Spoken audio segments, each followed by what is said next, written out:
Well, it never seems to rain with West Ham United, does it? It always seems to pour. Every time we hear something, the latest news, it's not very good news lately. And it seems that potentially our striker issues may have taken a turn for the worst.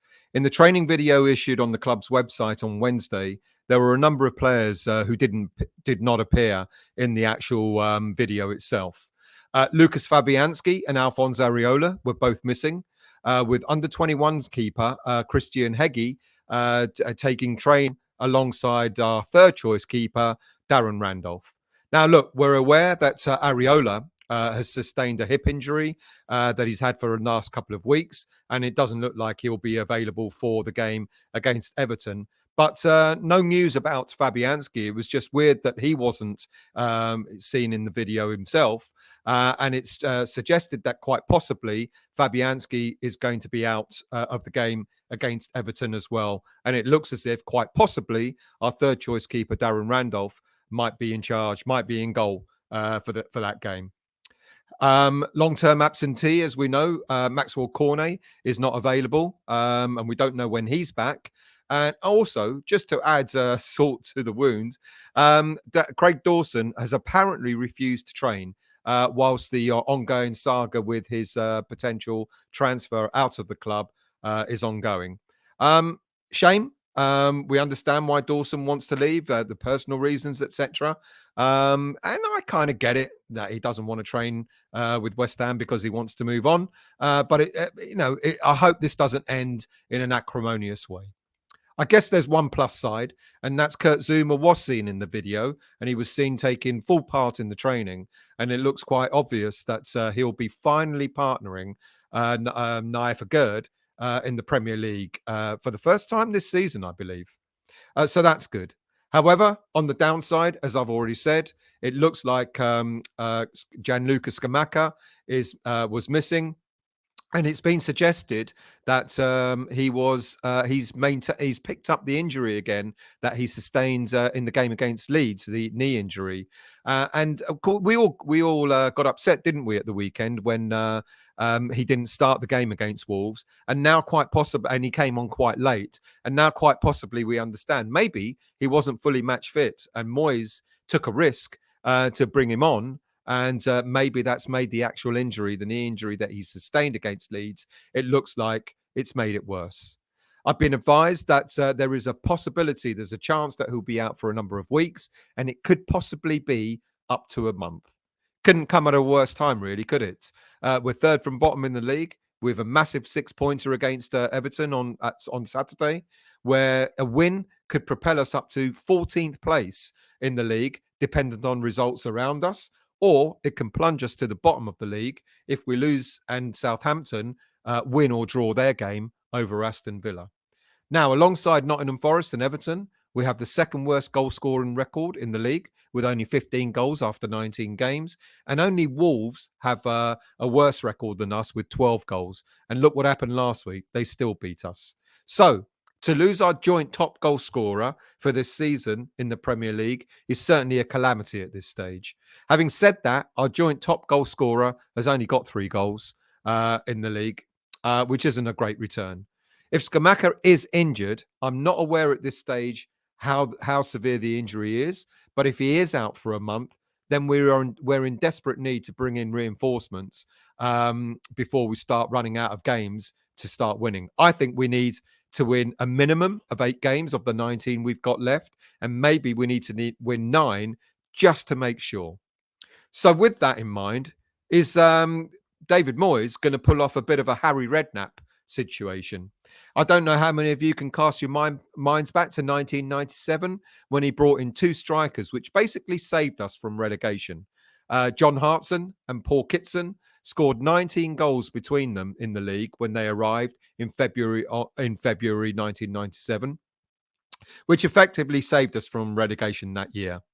Look, back then, it was the majority of the goals came from Hartson. He scored 15 in all, and Kitson getting 4. But to this day, people are saying, and they're absolutely right, that it did, the change that these 2 strikers brought to the club sort of revitalised our season and saved us from relegation. Now, can Moyes do the same? with bringing in a couple of strikers, and then we keep hearing that there are quite a few that we're still after. Look, if he brings in the right ones, they could certainly have as big an impact as Kitson and Hartson did. There's no reason why that can't happen. And a new strike force of the two players that I'm going to mention could bring us a lot more success than we've had in the first 19 games. Look, we know who the two players are.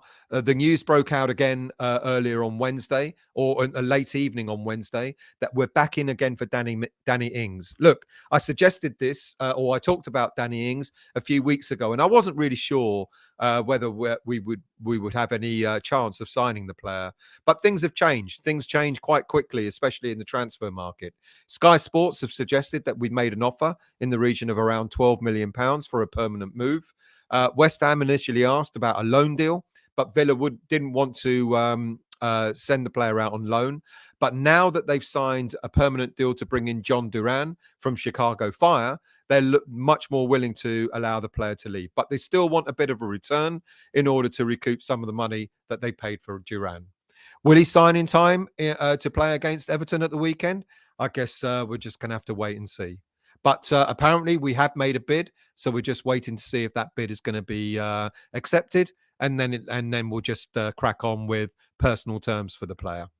Look, we know how old he is. He's 30 years of age, £15 million value. He's still got a contract with Aston Villa till 2024. He signed to Villa back in 2021 for £26 million.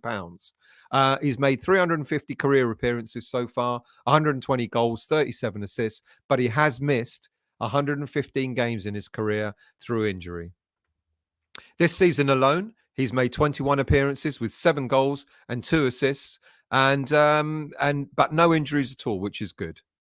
Look, we know what type of player he is. He's a natural goal scorer, a really good finisher, really good ball dribbler, really good with the ball at his feet. He's got fantastic movement for a striker, and he makes a contribution as well toward defending. He wants the ball played at his feet, and I just wonder if and when Scamacca, or not when, but not if, sorry, but when Scamacca returns to full fitness, could Danny Ings and Scamacca create a good partnership between them? I can see that, especially with the Ings's movement around the pitch.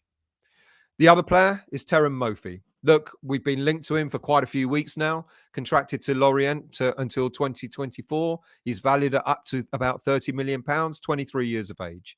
Apparently, we've gone in and made a higher bid for the player, and apparently we're at a level now where just personal terms are to be agreed.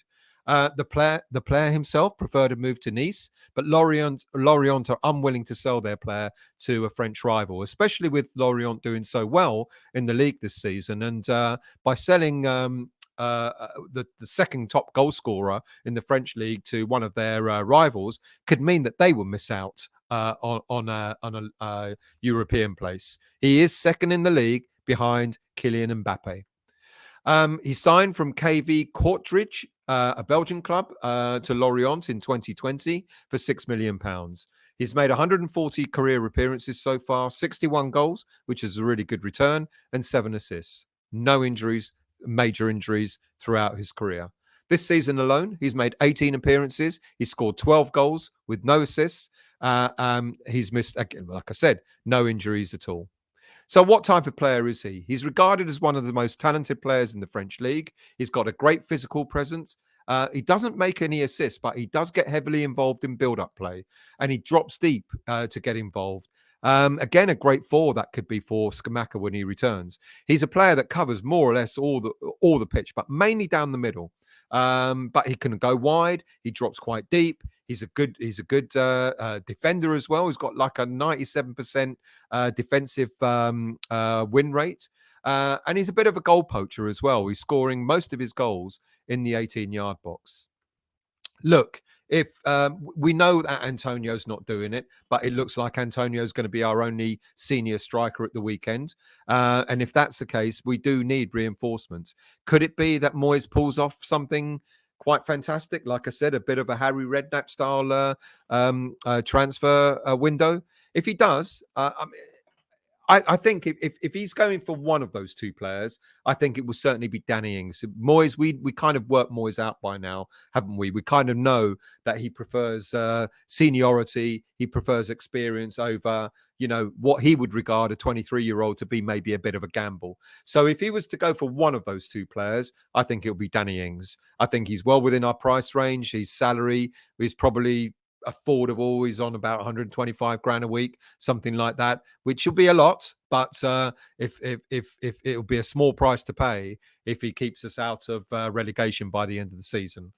If it would be great if he goes for both. I think it will certainly revitalise the team having two different strikers in the squad. Ings making all the movements that he does with Moffi sort of dropping deep, etc. They'll both bring something to West Ham United without a shadow of a doubt. But if he was to go for one of the two, if he had a choice, I think, as we know, Moyes will probably prefer Ings over Moffi. What I like to see, I mean, a combined total of something like what? 40 million pounds, just under 40 million pounds for the two players.